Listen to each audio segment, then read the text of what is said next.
All right, I'm excited for this week's episode. We had a great conversation today with Jeff Erickson.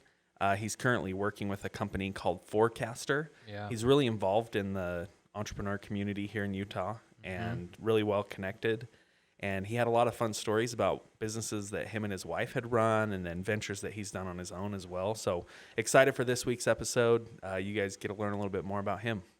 And how to become a LinkedIn influencer. He just surpassed 15,000 followers. Here we go. Let's go.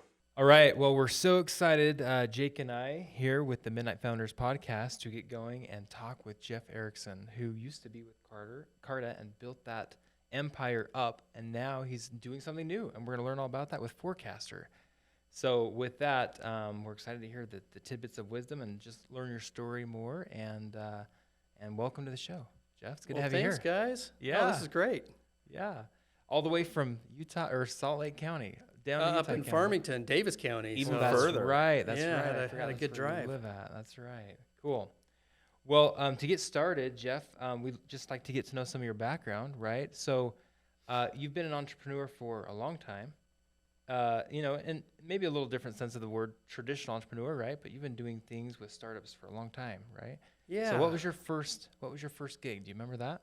Oh man, my first gig was probably selling brownies to the neighbors, but that's a little too far back. Nope. Everybody gets started back then. So We've heard lemonade, we've heard popsicles, we've heard okay, maybe I don't know if you've heard this started one. in the beginning. So one of the gigs that I had with a friend of mine, we had a company called Rivals, Okay. and we were selling car flags, the flags that go on your car, and I saw these back in Kentucky, and all the Kentucky basketball fans had flags on their cars. Oh, cool. And so I looked up the manufacturer and we figured out where to get them. And me and my buddy, we ordered all these flags, and we were the official supplier to the University of Utah for their car flags. Oh, no. And then we started working with BYU and or Utah State. The ones that stick right on your windows. On Exactly. The sides, right? Yeah, you roll up your window and they're Okay. sticking on there. And I so wondered who was selling all those things. I'm like, those are so obnoxious. Where do they get those? yes, It was Jeff yes. Erickson. That That makes a was lot of probably where sense. they were getting them back in the day.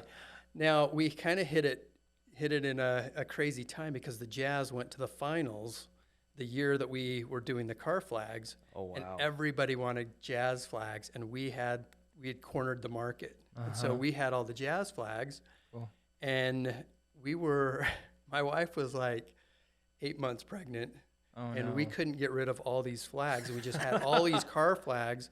And so we Stacked in the garage or something? Or they're all in the garage, so that's where Oh, we'd my inventory them. goodness. But then we would take them out, and we would just would set up a shop on like street corners, and we would sell car flags. And during the playoffs, we were like, normally they're like $15. We were selling for like $40 because there is such high demand. Oh, my goodness. But like the my wife will Masters. never let me live with that one down because she was like, out remember there those flag days? You're like, no, I don't selling remember flags those. 8 for months Rivals. pregnant. Oh, man. So Bless That's her. incredible. Good job. yeah, crazy. Good So that thing was for supportive wives that are with us through thick and thin, right? yes, yeah, yep. Cool. I was a heartbroken teenager when the Jazz lost to the Oh, man. Bulls. That was Wow. a sad, sad day. The good old days when we loved the Jazz. We still love them, but it's harder to love them now. That was a fun run back That's then. right. So. That's right. So, what was next? You got started. I don't know with if car it was flags. next, but at some point I came out of University of Utah, did my MBA there, and came out and was with a finance company for about 4 years, and we did some venture debt and worked with some early stage companies. It was really kind of fun, and one of the partners there, he left to go to this little startup, and he took me with him. So I was like employee number 15 at this little new company, and it was the coolest thing ever. I'm like, this is the best. So we raised about 3 rounds of funding from some big VCs, Insight Partners, and some others. But had a fun ride, just kind of starting at the very ground level, and then seeing how a startup works. And it was just that grind, but it was so fun. Oh, cool. And so much energy. And so that was my introduction to real startups, I guess. Yeah. That's so cool. So, what was next? What was your next step? Well, crazy enough, after Icono, I went off and kind of did like a little side thing with some guys that I had met through Icono. And my wife had a hobby, Okay. and it started to get some traction. Oh man, I love those kind of hobbies. And so, my wife that was out there selling car flags, now she's got this little hobby where she starts sharing it with some of the neighbors. And I helped her raise some capital, and we got a partnership with this tech company, and we started to grow this hobby into a legitimate company. What was the hobby? We gotta know. So it was called Uppercase Living. It was a Okay. home decor, Oh yeah. vinyl lettering, Vinyl, yeah, so we- interior vinyl Sure, lettering yeah. company. Oh, cool. And Inger, my wife, she really pioneered that whole industry. She got the volume up enough to where we could go back to the manufacturer in Germany and say, we want these colors, and we want a new adhesive that doesn't tear the paint off the wall if you And take they it would off. listen to you because of the volume. Yes, and we had the volume where they're like, all right, well, man, we'll create some new products for you guys. And Great. so she created kind of that whole industry of indoor vinyl, I guess. Wow. So Which is big. You see that in a lot of houses. So yeah, something yeah, right. you used to. I don't know if you still do much. yeah, but, it's not as big now. But anyway, so yeah, we ended up growing that company. So I came in and joined that, and then Full time. You worked with her full time. Wow. And Just on a side note, how did that go? Because I know those husband-wife duos. And We've talked companies, about that- this a couple man. times. That can be tricky, you know. yes, yeah, that's tricky. Yeah.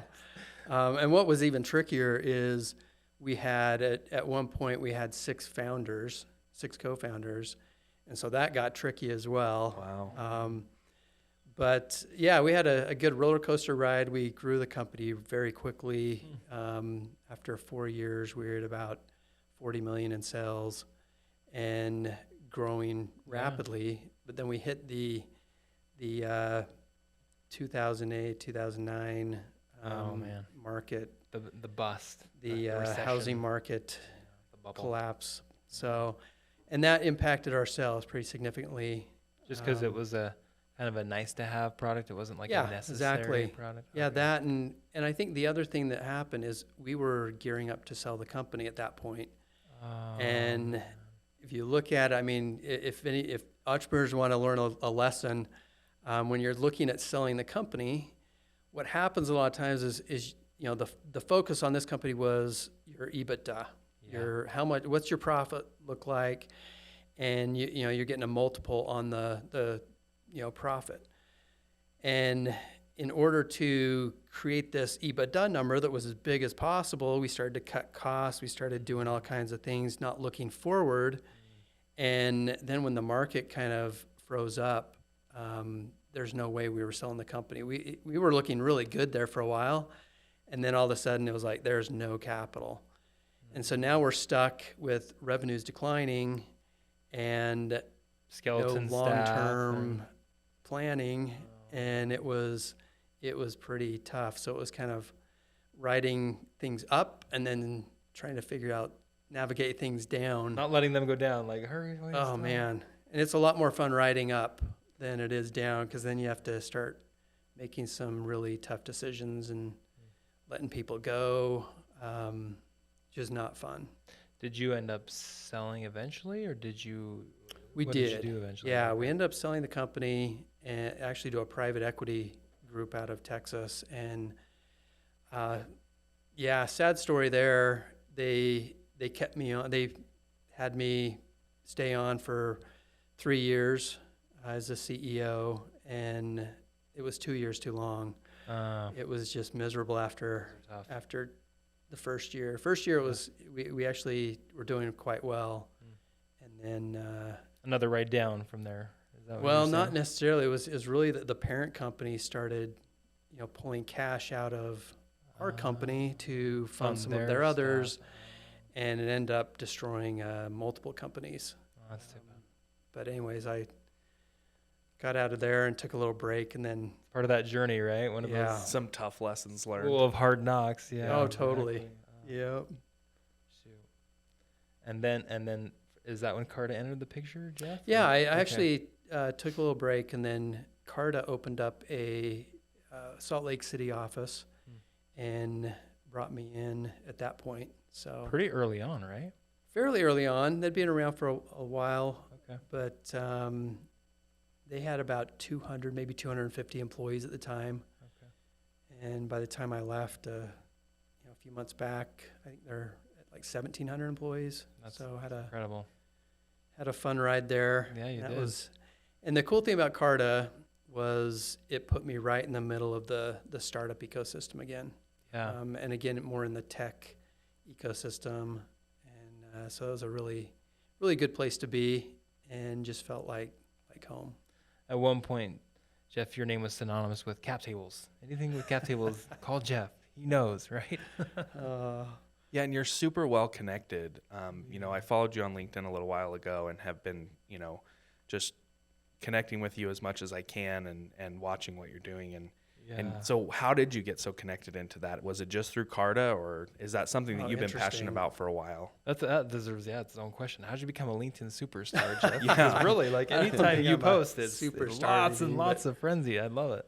It's crazy when it was actually when I was taking a break there, I was looking for things to do.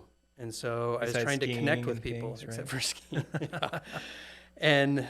And so I would go to a lot of these networking events, and, I had I wasn't using my LinkedIn. In fact, with our company before, it was all Facebook. It was very heavily Facebook, Instagram.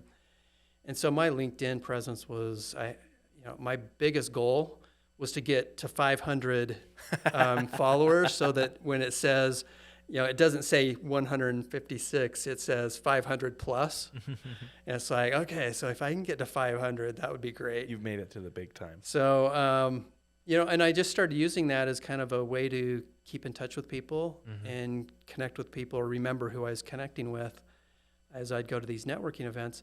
And that's actually how I connected with the guys at Carta. Oh, really? There were two guys, Tom Meda and Alex Farman.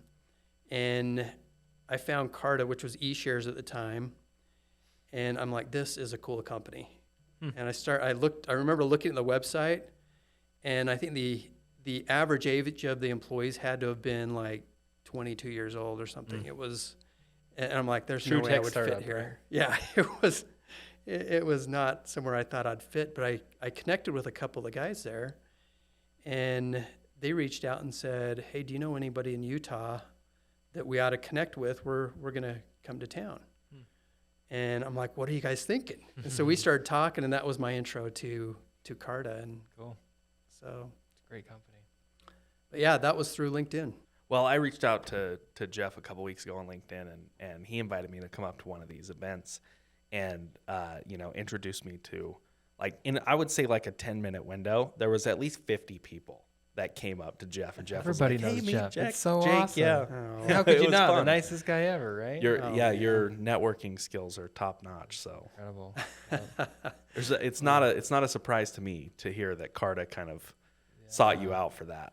Me either. So what are you doing today? What are you doing now? Right now? Yeah, you've recently made a change, right? I did. Yeah. Yeah. So with Carta getting kind of big, I had met these founders about 3.5 years ago, or 3 years ago probably, going through Techstars. And I got them signed up on Carta, and Of course. and we just kind of kept in touch, and they started to get some traction. And one of the founders, Logan of Forecaster, reached out and said, hey, Jeff, we're starting to really grow here. We need somebody to kind of lead our partnerships team. Do you know anybody that kind of does what you do at Carta? And I'm like, well, I don't know. Tell me more about it. Funny, you should mention that, right? So it was a great time. So I ended up joining Forecaster about 3.5 months ago. Fantastic. They, very similar to Carta, they, instead of taking cap tables out of spreadsheets and into a software platform, they're taking financial models out of spreadsheets into a platform that makes it easier for founders to, run scenarios, Forecasting and forecast things. out Okay, their, got it. their, Which makes financial sense. model. Which makes sense with the name, right? There you go. Great That's branding. Yeah. Forecaster. Hmm. So How's it going so far? it's awesome. Yeah, Yeah? these guys are great. The company's based in Louisville, Kentucky. Oh, so it's not here local to Utah. No, it's out of Kentucky, and the founders are based there. I'm the only one in Salt Lake. We've got a few employees in Boulder, Colorado, and in Austin, Texas, and we're kind of spread out a little bit from there. But cool. But about 25 employees, and we're getting some good traction. We're getting about, I think we're up to about 50 to 60 companies a month that we're bringing on. Okay. So kind of a fun. That's past the startup phase, so now you're in the scaling phase. Yeah, we're definitely scaling right now, for great. sure. That's great. It's cool. I've seen some of the stuff that they're doing, and it's really awesome. I want to check it out. Yeah. Sounds Yeah, interesting. you'll have to. In fact, some of the companies might benefit some of the. Is there a demo or something you companies. can do online, or do you just go through yeah. the demo? Actually, I can set you up with somebody. Jeff, to let's walk do you this. Yeah. After So. this podcast, we're going to talk about demo.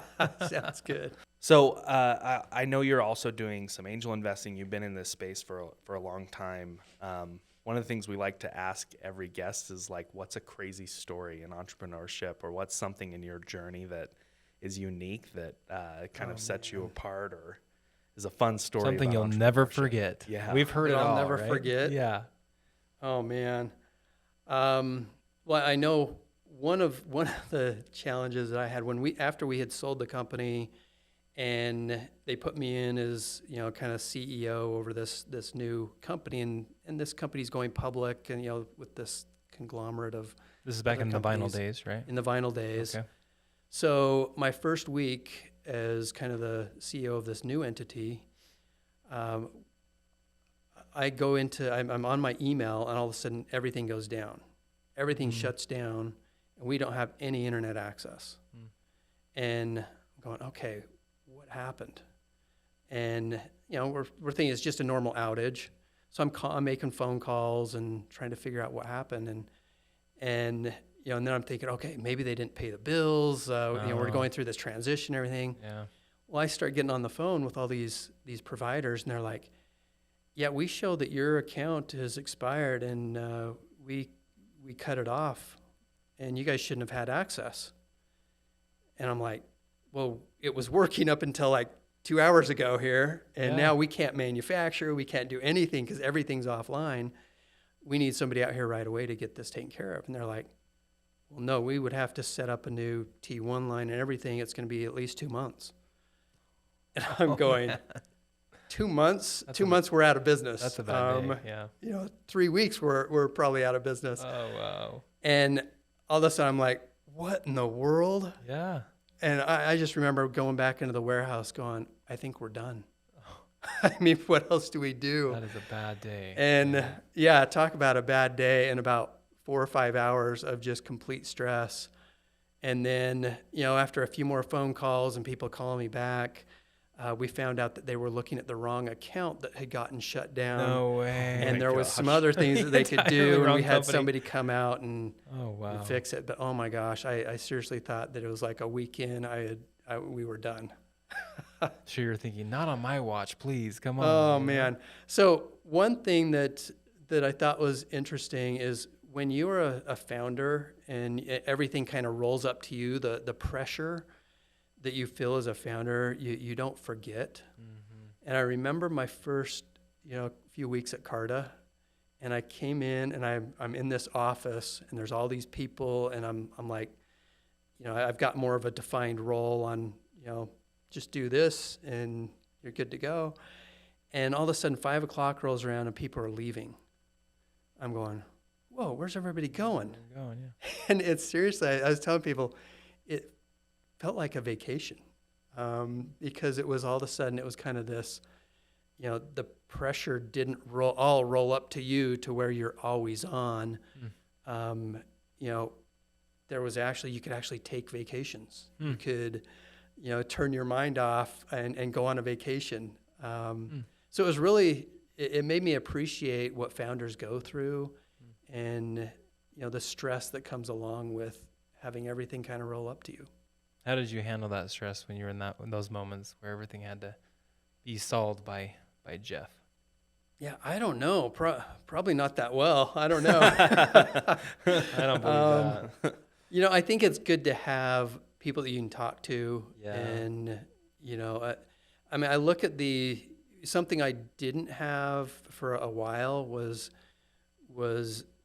a co-founder or other founders even to kind of commiserate with or to bounce ideas off of. And I look at the accelerator programs, and I just think huge advantage is having these other founders together, network, because it gets really lonely being a founder, and Well said. having other founders that kind of get it and can do that is a real advantage and a benefit. Yeah, I think it's people to hold you accountable too. I agree with that. Yeah, for Yeah. sure. I agree Yep. with that. Cool. Well, I mean, Jeff, the Midnight Founders podcast, we're here talking right now. You've got some cool stories that have happened, but what makes you a Midnight Founder podcast? Meaning just that cranking away at midnight and making it happen. Oh man.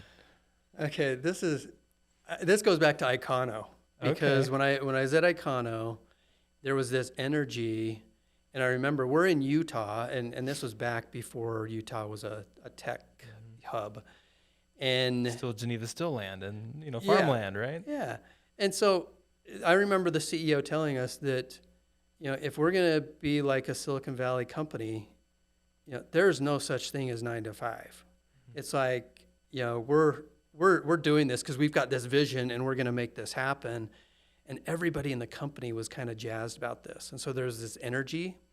But I remember being, on my computer at home and emailing back and forth with the CEO of this company at like 1 o'clock in the morning.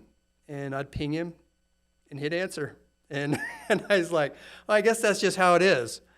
And I think we've actually come a long way where there is more of a focus on, as a founder, as a startup employee, as part of one of these companies, there has to be some balance. Yeah. With that said, I don't know that I've totally mastered that, because I really I'm with you, enjoy- Jeff. 100%. It's I was up hard at to break 3 a.m. away. this morning, actually. I've got to get a couple things done and out of my head before I forget them, Yeah. I understand that 100%. I don't mind sending emails at 1 a.m. if I can also go mountain biking at 6 in the morning.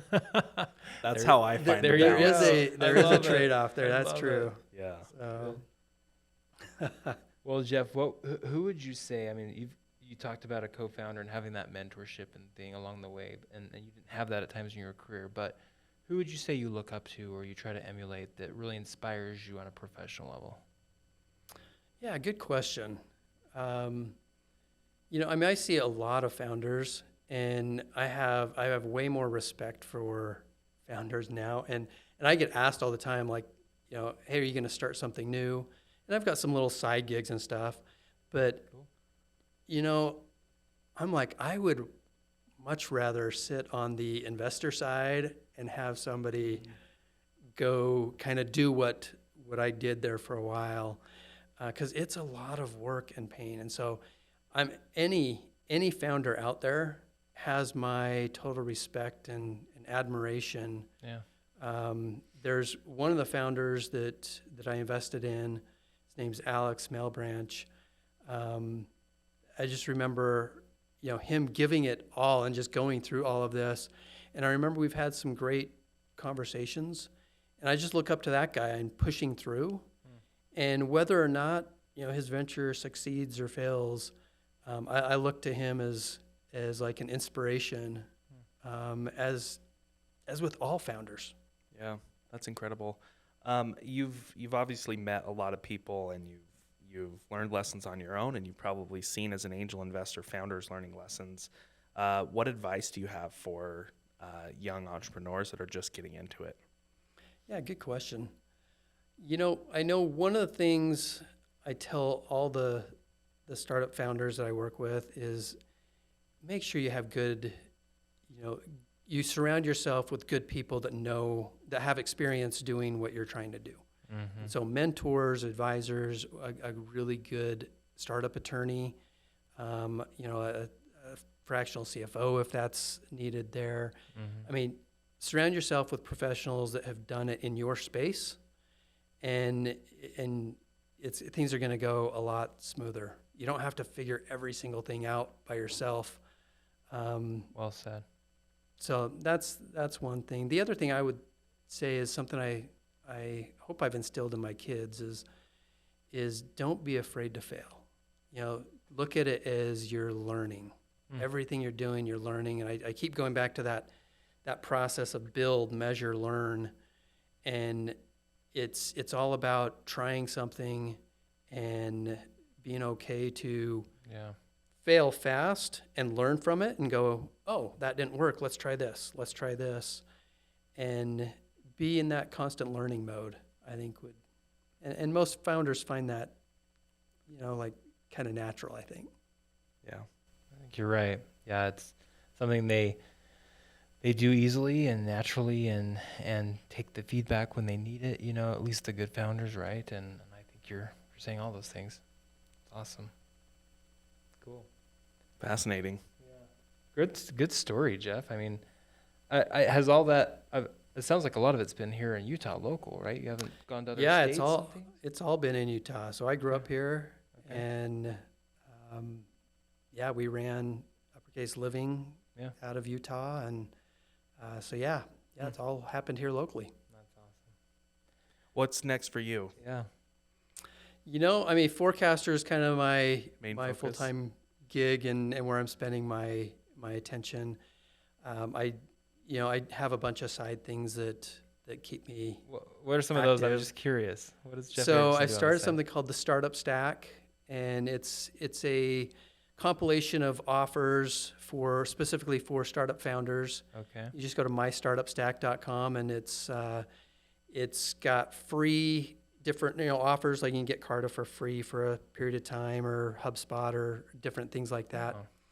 And it's meant to help out founders that are bootstrapping, because all these software companies, they've got these great tools, but as a startup, as a They charge a bootstrapping fortune. founder, you can't afford charge a these. But fortune. most of these companies, they want to get you using their software. So if you're going to end up growing, then you grow. They grow with you. Yeah. And so what I love about that is that these tools, they help increase the likelihood of success of these companies. And so it's beneficial for not only the founders, but also the service providers or technology providers, because now the likelihood of those founders succeeding increases. Yeah.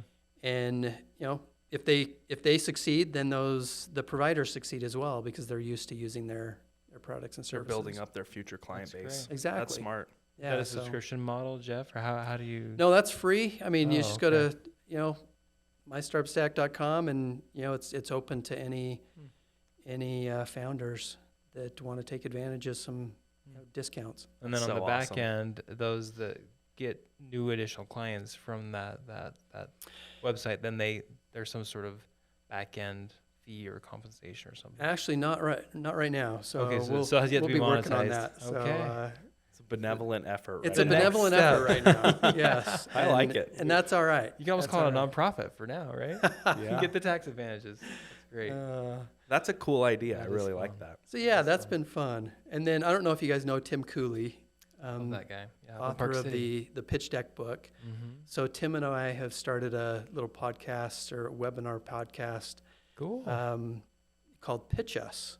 Oh. And we have a founder every week that applies and presents their company to us, and we give them open and honest feedback about their pitch deck, about their presentation, and then let them know whether they would kind of move on to due diligence or not if we were going to invest in their company.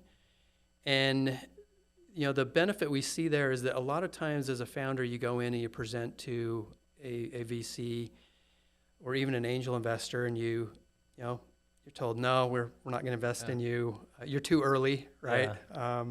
You don't know why, really. And you really right? don't know why. Yeah. And so we're trying to give them some candid feedback on saying, this is probably why you wouldn't get into, at least I wouldn't put you through to due diligence, or these are some great things you did. And then we're sharing that with the community so that they can also learn along from, other people pitching with some love legitimate feedback. I love that. That's great. And it's any industry, any space. It's just come one, come all. Really. Yeah, I think Tim screens them. I does he? get all these people asking me to review their pitch decks all the time, and I Like, just go to send them him. over to Tim now. So I'm like, yeah, just Smart. go apply to pitchus.io, and Smart. so I think Tim screens them. That's how they would find it though, is pitchus.io. Yeah, pitchus.io. Okay. Well, Jeff, this has been really fun. Thanks for being with us today. Oh, this is awesome. We Yeah, sure you guys are great. We sure appreciate your support of Rev Road and Central Bank and all the things we're at CB Vault, all the things that we're doing. So Yeah, for sure. And thanks for I'm being a part of it. excited about what you guys are doing at CB Vault and Central Bank there. That's very cool, and excited to learn more and find ways we can work together also. Yeah, I'm excited about it So too. cool.